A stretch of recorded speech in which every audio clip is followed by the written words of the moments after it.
Hey everybody, it's time to talk about the military and movies and history, but this time we're going to talk about my history and my movies and my military, because a lot of you have asked for this for the past couple of years.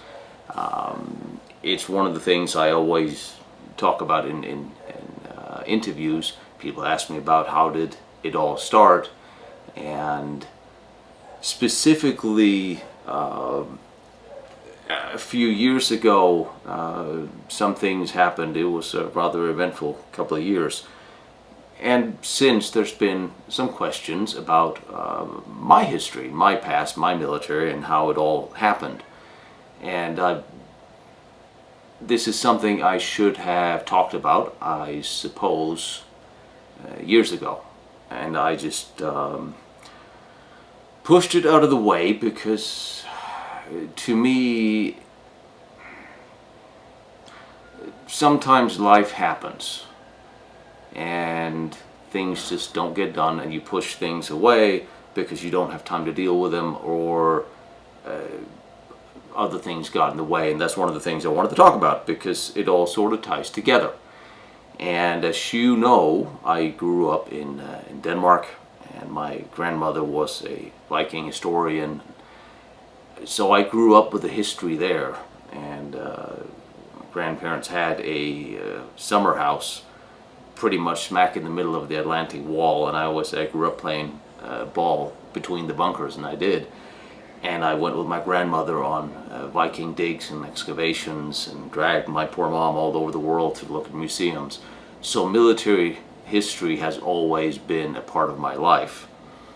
And there's always been two defining things of my life that has been important. Military and history, and women's safety.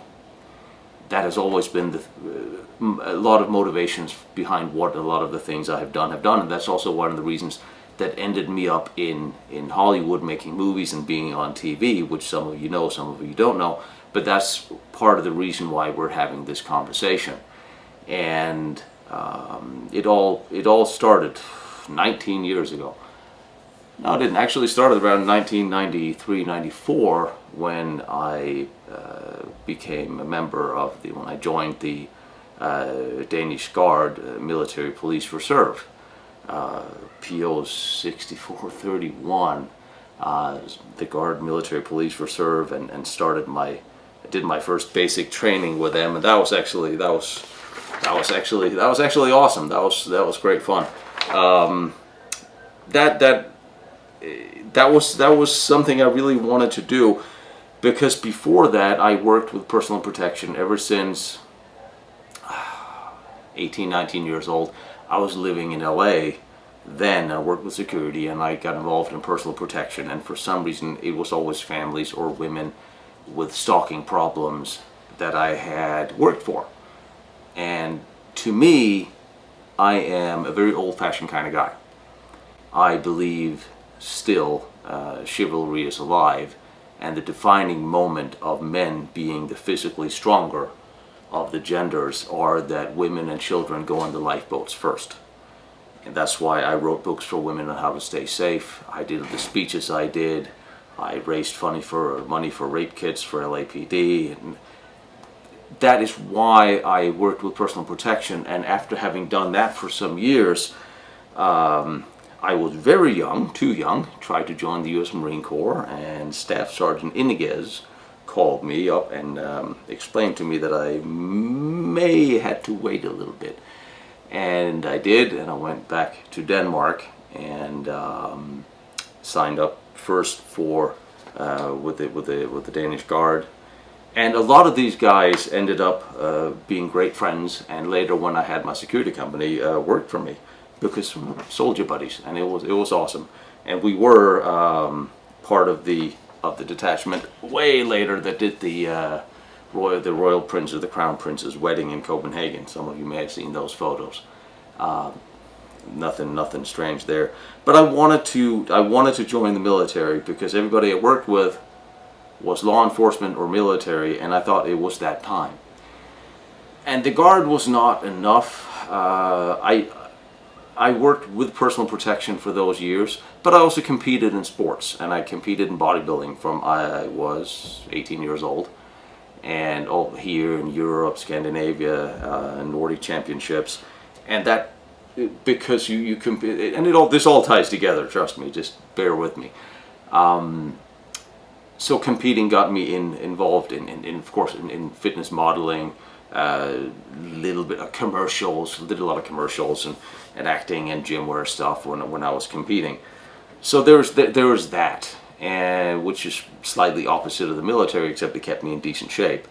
But I wanted more, so I joined the Danish army, and I joined the Queen's Royal Life Regiment in '97 up in Aalborg, and there's somewhere in there is me.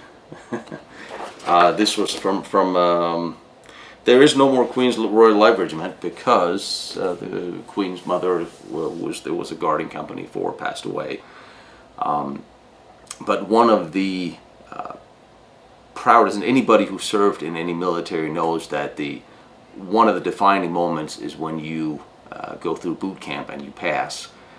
And I remember, vaguely remember, this is the Queen's Royal Life Regiment insignia that you on your shoulders.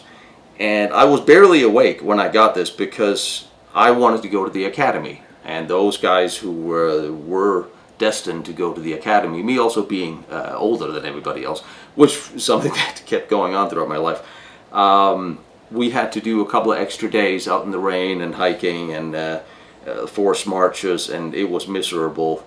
But those who go to the academy, we had to have a little extra to prove, and that was so by the time we got back to the barracks, it was Friday morning, and I was exhausted. I hadn't slept for a week, that final week, and I passed out in the bed. And I remember there was the funniest thing. They couldn't wake me up when everybody had to do the morning roll call, but they had to. Those who went to the academy were moved in different rooms, so they just picked up my bed and moved me into. I was sleeping in, and I think I woke up in the hallway. So I vaguely remember getting these, and then I slept all weekend, which was awesome. And this was when I was younger and pretty and wore a black beret. And then after that, we had the green beret, and after Ent's service, well, I think I had one from the Sergeant Academy, which was this one back in the day. Patch I wore on, so I try to keep all my patches. Danish Army ID, and when I was a bodyguard from before that, I had my badge back then. I had Special Agent ID. This was back when we actually had the laminated cards. I found my old dog tags, and it was good. It was good times. There was a NATO maneuver that there's a couple of medals somewhere in there.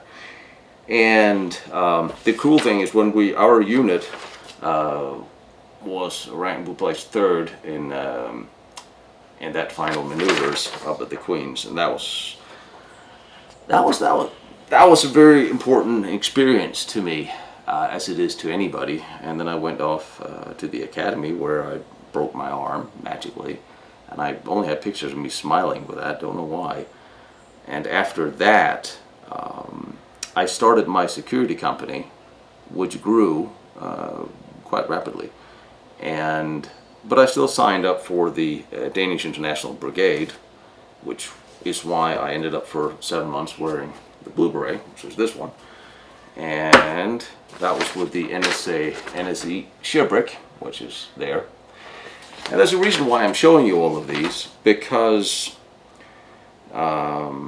it all sort of ties together with what I'm going to have to explain to you. But I signed up with International Brigade under actually the artillery, not that I ever had anything to do with them. But in Skive, I think it was at that time, because the Queen's Royal Life Regiment had at that point been disbanded because the Queen Mother had died at that time. I was still throughout that entire time for almost 11 years in the Guard, and at that time it was funny. A lot of the guys that I was in the military police Guard HJV with ended up working for me in my security company. Trust you, hire soldiers, and so I got called up for the Standby High Readiness Brigade, and I was with the NSE. For 7 months we painted vehicles and tried to get everything ready to go, and during that time I trained for the Danish Special Forces admission test, which I really wanted. I wanted to. I was young and in shape and generally stupid and ignorant, but I wanted to do something, and I passed the initial tests, and this is like one of the powder documents I had. I passed the test, but because here it says I could not be considered because they did not have enough space, and I was a little bit too old. And this was a while ago. But that is my yes, you passed, but go away. And but those were so. Because of this, I couldn't go any further.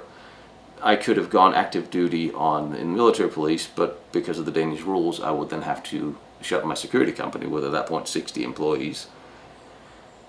So I didn't, and I moved back to America, where I eventually ended up making movies, and eventually joining the California Guard, where we're in this hat today.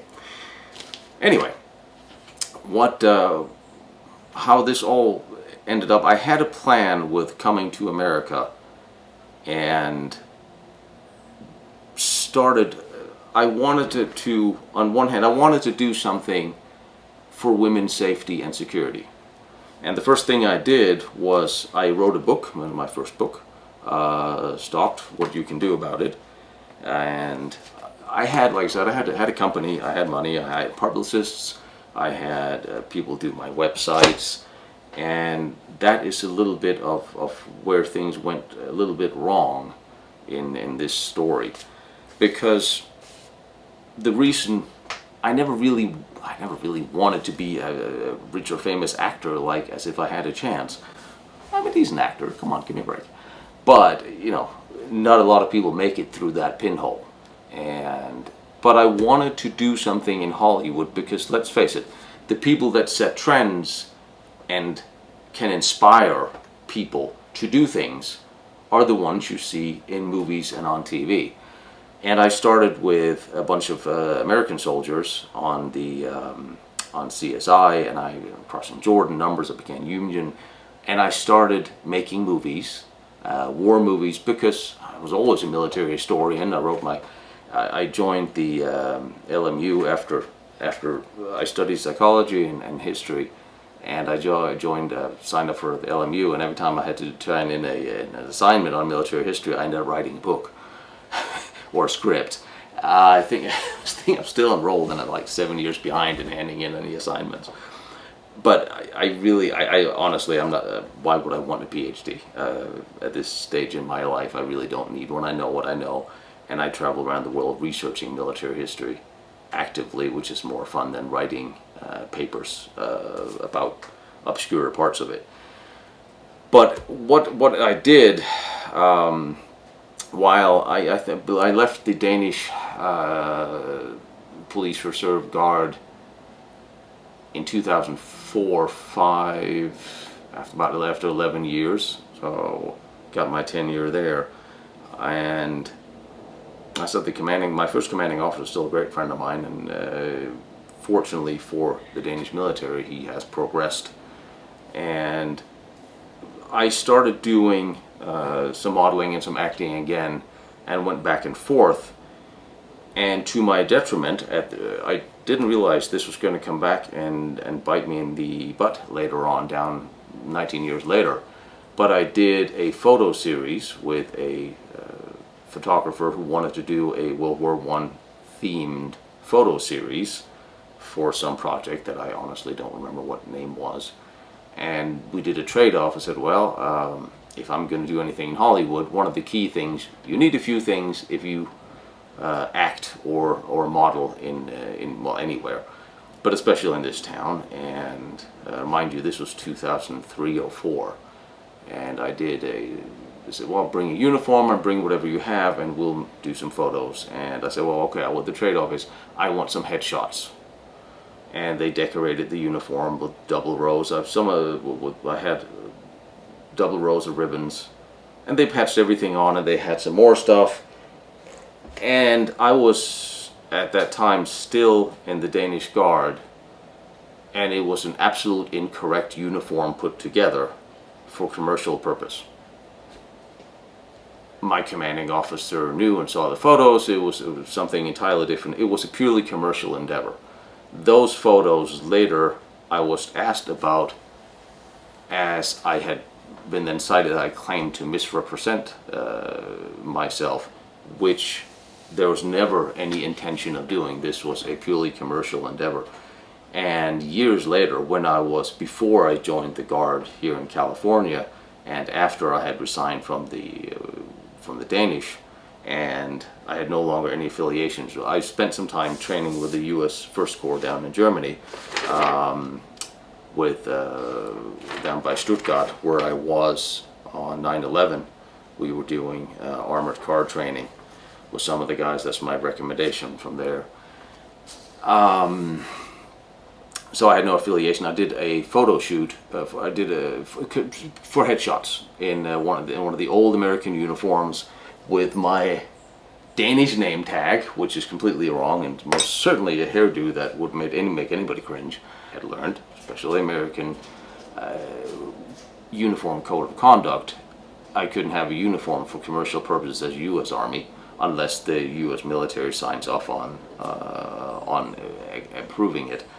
Something that I was called on the carpet for in a book I wrote later on, where I had a picture of me in my actual uniform with a puppy dog, and I was told to trim that a little bit. Anyway, again, we're looking at 10, 12 years ago. I did a headshot that I think I still use it. It was a decent headshot, and obviously, being an actor in LA, I don't age. It is an incorrect uniform completely. It had an airborne patch on it from a movie I did. Had the Danish name tag on it, and it had had just the Army tag, not the U.S. Army tag. So it was purely a commercial uniform for a commercial headshot. Some people in Denmark also took offense at that because they don't know that that is actually the correct way of doing military-style headshots. And guess what? I do a lot of military movies, a lot of law enforcement. So for me as an actor, obviously I needed a military headshot. The first one I used was the one from the commercial shot in Copenhagen that was, again, 19 years ago. And what then happened was one of the worst times of my life was when my mom passed away a few years ago. And right after I was with her in Denmark, and I had a week to pack up her things and put everything in storage, including my old room from when I was in college and I was a kid. So I packed everything up, including all my Danish military stuff. And it's actually sitting in the house of one of my military colleagues from Shebrick, from when we were called up with the UN for the UN deployment that I left for the Special Forces test, and which is, by the way, and here's the physical exam for the reconnaissance course approval letter. And so I got back here, and I was contacted by a group from a Danish website that asked questions about the uniforms, my pictures, claiming that I had misrepresented myself, and asked questions about the jump wings, parachute, jump wings being, and this is very dirty, the Dutch jump wing. And the Dutch jump wing I got, and I actually got it for everybody who wanted to come, because like I said, we spent 7 months painting vehicles and getting ready for a rapid deployment with the UN. and had generally less and less to do because the politicians couldn't figure out what to do with us. So we started training, doing seminars, the usual military training for high schoolers interested. And I reached out to the Dutch down at Texel and said, can I bring a bunch of Danish soldiers down and get your jump wing? If we, of course, pay for it, and our commanding officer approved it. And a bunch of dudes, we drove some cars down to Texel, and we got the Dutch jump wing, and we got permission to wear it on our uniforms. Okay, so that's where that came from. And we went down there subsequently. I was down there several times, and I also jumped in Neustadt, and I jumped out here by Roberts way later on in my life. And honestly, I can't say I ever really enjoyed it, but same thing with diving and everything else. You do stupid things when you're young and you're stupid. But these guys, they wrote me and asked all these questions. I didn't know who they were. I honestly still don't know who they are, but now that they have they put up on their website, I should have publicly answered this. I did have a friend of mine put up a video in Danish where I go through all of my diplomas for these guys because they're not entirely correct in what they claimed. And that the way that all went about was, first of all, they wrote me a few weeks after I got back here after my mom died. I really wasn't in the mood to go over a whole lot of things, and the most important thing is I sent them copies of my ID cards and my California card, where I am now a staff sergeant. I sent them my orders, my first orders, and my certification from the Danish military of what I've done with them, stamped and so on, and the one from First Corps, because I had those. What I didn't have was all the other papers that was boxed up in my mom's house, or from my mom's house.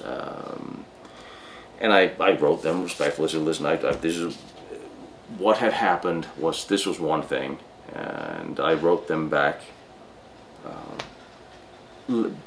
before you make it jump to any conclusions. Let me get home and get some of this paperwork and show you some of these papers, or let me get a hold of the Danish DOD and get them to send them to me, which was a bit of a problem because I was no longer a Danish citizen, and try to get Denmark has a very elaborate digital ID system, and if you're not a Danish citizen, just because you were, doesn't mean you can just access it, and you can't from here.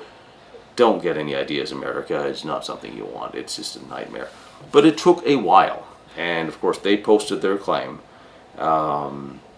before I got a chance to get all of this from the Danish DOD. All my personnel evaluations that I show, and where I went, all of these from the Defense Ministry of my service, my cards, all these, and all these when I was younger, and you have all of this paperwork. They couldn't wait. And there's something else that was also a problem, which relates to Hollywood, is I had several publicists, and I've been through, and I had a couple of website designers. One of my good friends who did my websites, he passed, and I had somebody else do it here who was working with my publicist. Now, there's been several articles that have been written. I've done a lot of interviews. CNN, Fox, Heraldo, a lot of things, because believe it or not, I actually know what I'm talking about when it comes to certain aspects of security, women's safety, military history, because it's something I've studied and participated in my whole life. If I don't do interviews about it, it's because I don't know something about it. If I don't do an interview about something, it's because I don't know anything about it. But if I do an interview about something, I usually do. That also means sometimes publicists takes creative licenses. And there's been articles that was written that are not worded correctly, as it reflects on my military career. And on websites there were mistakes and exaggerations, absolutely. but I did interviews even with the U.S. Army, who knew who I was after movies I've done and cited that I was a member of the U.S. Army.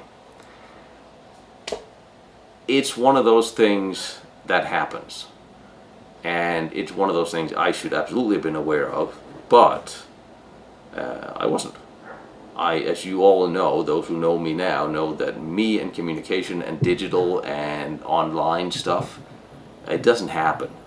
It'll take me 6 months to reply to an email.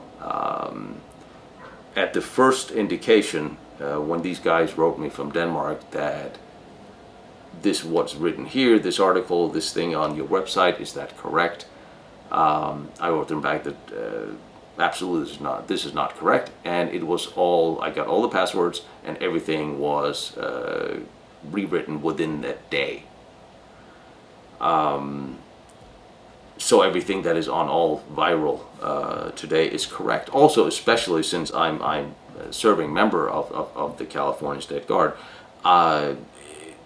there's no room for these errors. And I remember this when I wrote this book.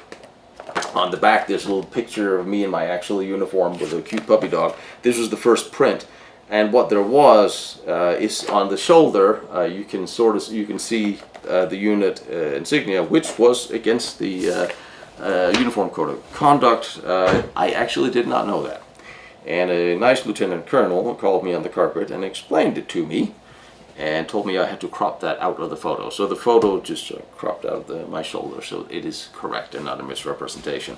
Another thing is when I was sworn in the California Guard by Colonel Nakaishi, I asked about my jump wing, if I could put my jump wing on my uniform, and I was granted permission to do that.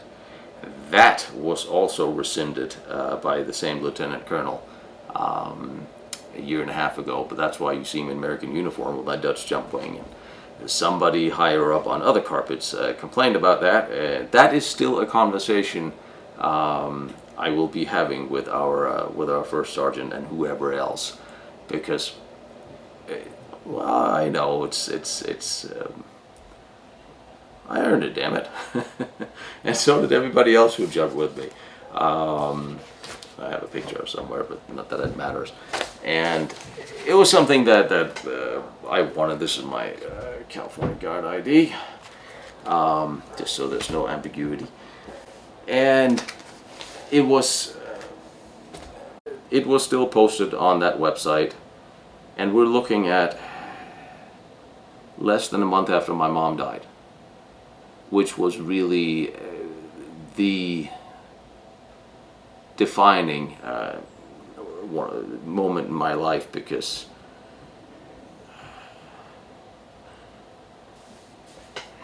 it's my mom. What do you think?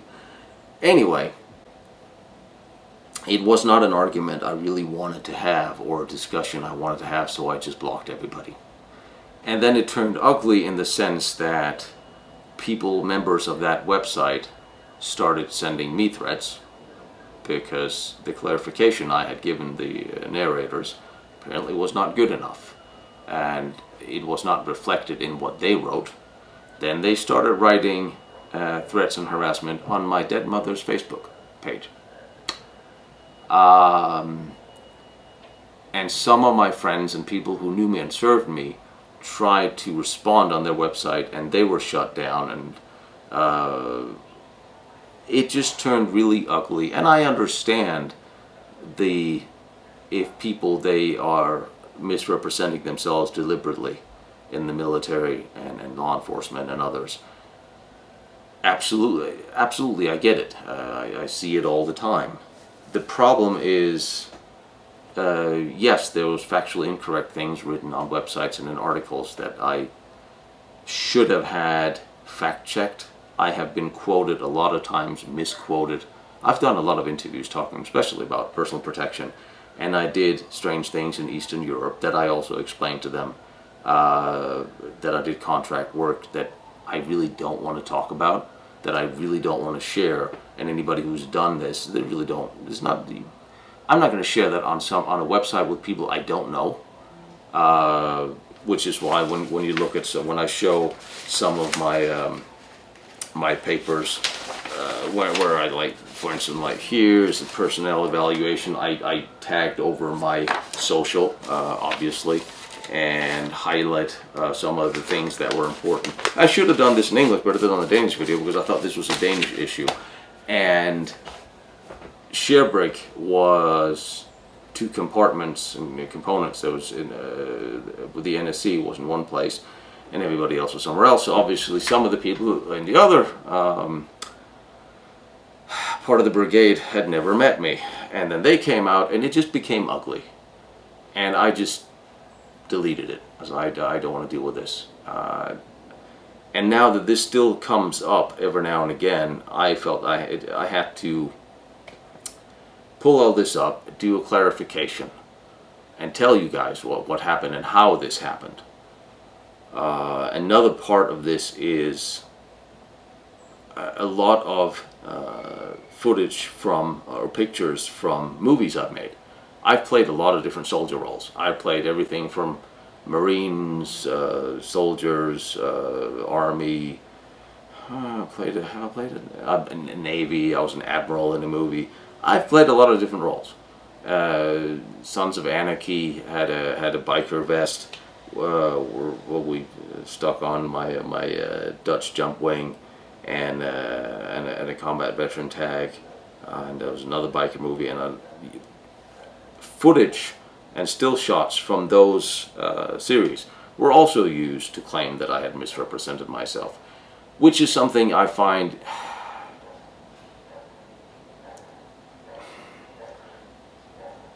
I understand if you take it out of context, but if you know the context is these are photos and clothing from movies or TV or photo shoots, it is all obviously commercial, and it's not me sitting saying so and so and so. And if I have ever misdirected or sounded like having done so, then I deeply apologize, because, like I said, I have spent a very large part of my life trying to do something for others, for women, for veterans, for military history. I spend a lot of time making documentaries different than what you see on TV, because I want to actually teach people what happened. I am deeply rooted in the military world, and I was I worked with personal protection, firearms. I had my own security company. I was a National Rifle Association instructor, and apparently the Danish Army Guard believes that I know how to read a map, because that's what they say on this. Still not entirely sure I agree with them on that, but still. So having spent a combined 16, 17 years in several uniforms, and a lot of years doing personal protection in very volatile situations, some that have gone very sideways, to have something hanging over my head that has not been clarified,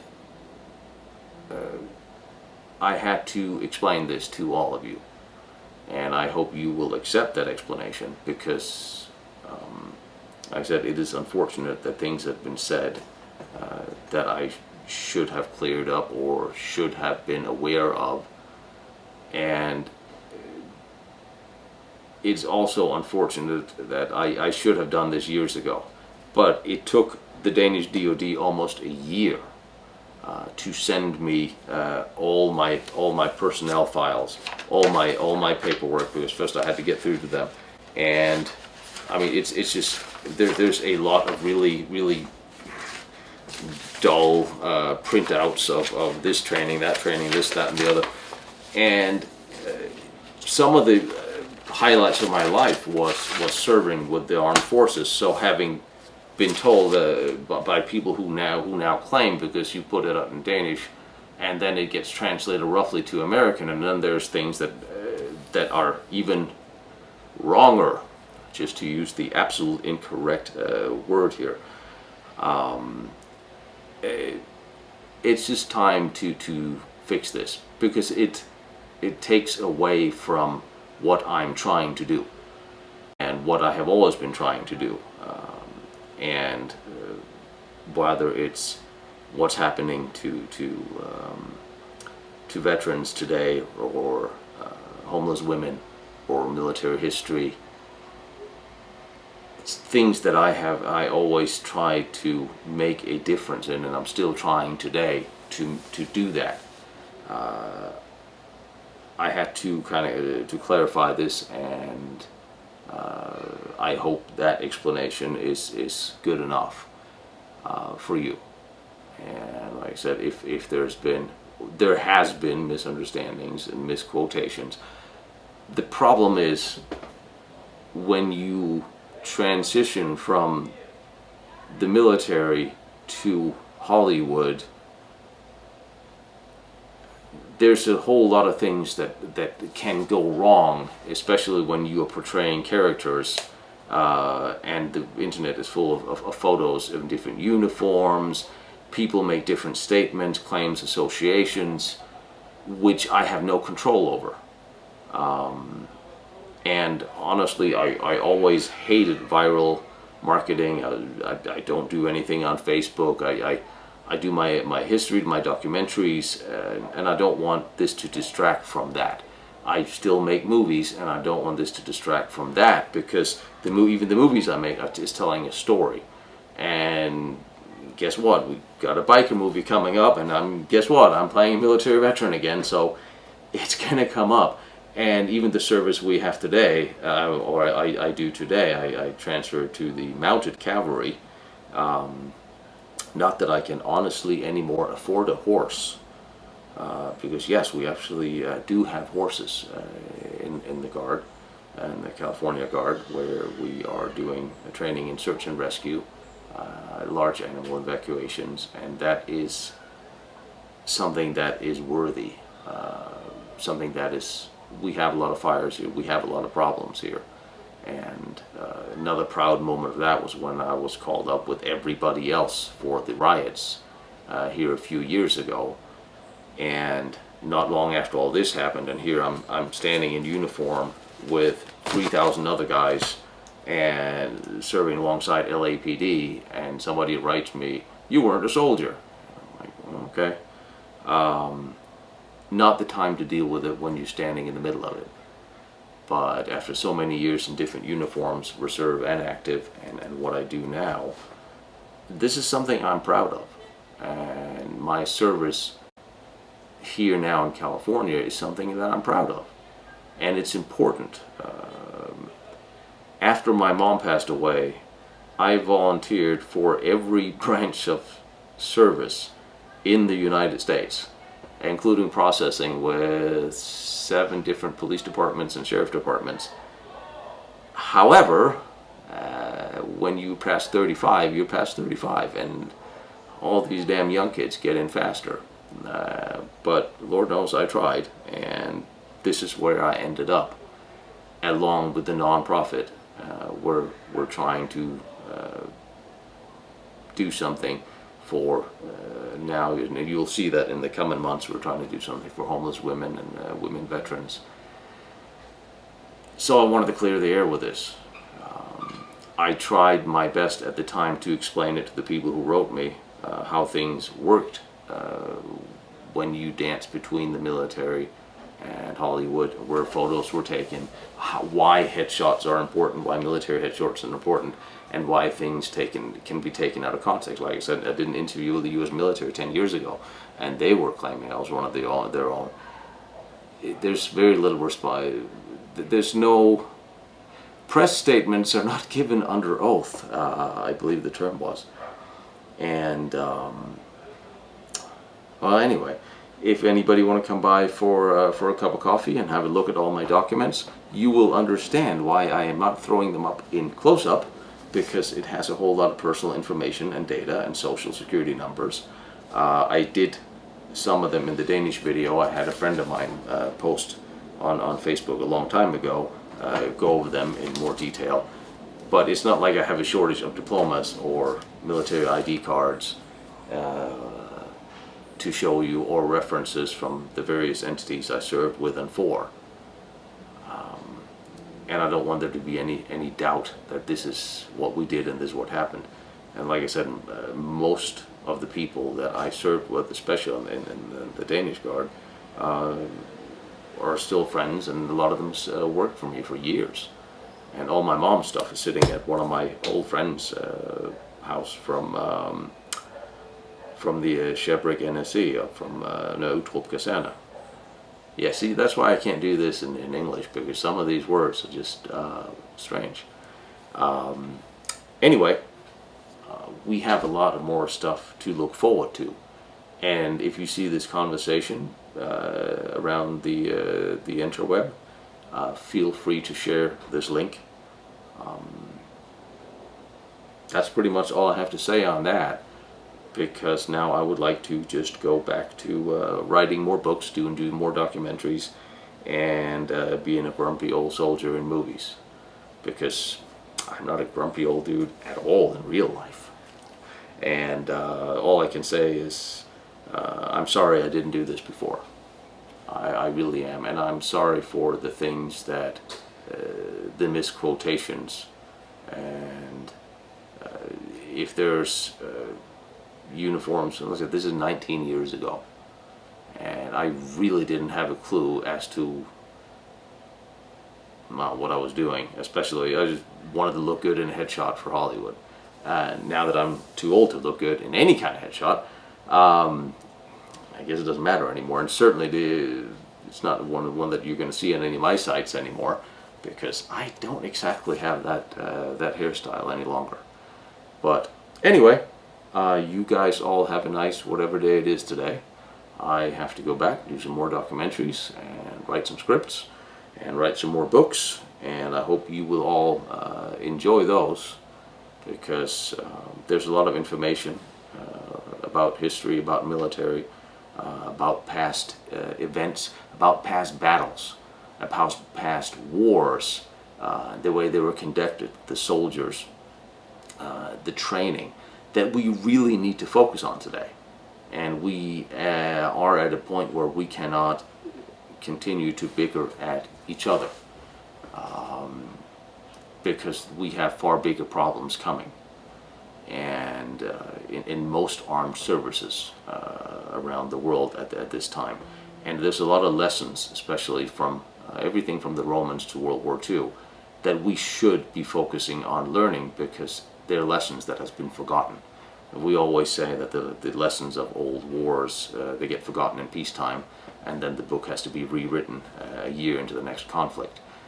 It's time to pick up those lessons and learn from the lessons of the past, and the past heroics, and the past battles, and the past ways of training and initiative, which is incidentally one of those, the next lecture I'm going to be giving is about initiative in the military and motivation.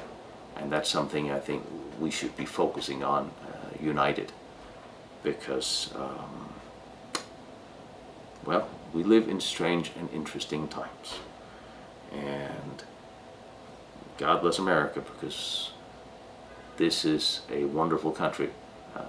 This is where I have chosen to make my home, and this is what I have chosen to make my country, and I'm proud to serve it in the way I can, as much as I can, in the uniform I have, and out of uniform. Okay, that sounded wrong, but you know what I mean. And you're going to see some charitable initiatives when it comes to homeless and homeless veterans, female veterans, and homeless women in America coming up. And I hope you will all back me on those. Have a nice day, and take care, everybody. See you all tomorrow.